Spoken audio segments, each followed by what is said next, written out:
অতি প্রাচীন কালে যখন সৃষ্টি ও লয় এক রহস্যময় ছন্দে প্রবাহিত হচ্ছিল, তখন বলা হয় স্বয়ং শিবা তাঁর ত্রিশূলের অগ্রভাগে এক দিব্য নগরী ধারণ করে রেখেছিলেন। সেই নগরীই কাশী, আজকের বারাণসী। পৃথিবীর কোনো সাধারণ ভূমির উপর নয়, দেবশক্তির আশ্রয়ে স্থিত এই পুরীকে বলা হয় অবিমুক্ত ক্ষেত্র, অর্থাৎ যে স্থান কখনো ত্যাগ করা হয় না। বিশ্বাস আছে, মহাপ্রলয়ের সময়ও যখন সবকিছু বিলীন হয়ে যায়, তখনও কাশী শিবের করুণা কৃপায় অক্ষয় থাকে। গঙ্গা যখন স্বর্গ থেকে ভূপৃষ্ঠে অবতীর্ণ হলেন, তখন তার পবিত্র ধারা এসে কাশীর বুকে বয়ে চলল, আর সেই জলধারায় স্নান করে অগণিত প্রাণ মুক্তির আশ্বাস পেল।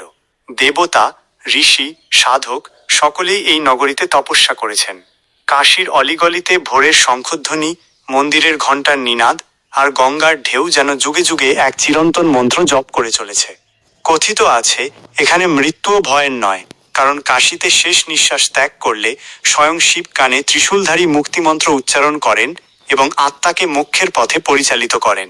তাই এই নগরী শুধু ইট পাথরের শহর নয়, এটি এক আধ্যাত্মিক সেতু, জীবন ও মৃত্যুর মাঝখানে মর্ত্য ও অনন্তের সীমারেখায় দাঁড়িয়ে থাকা এক চিরজাগ্রত তীর্থ। এইভাবেই কাশীকে বলা হয় অনাদি, অনন্ত, মহাদেবের প্রিয় ধাম।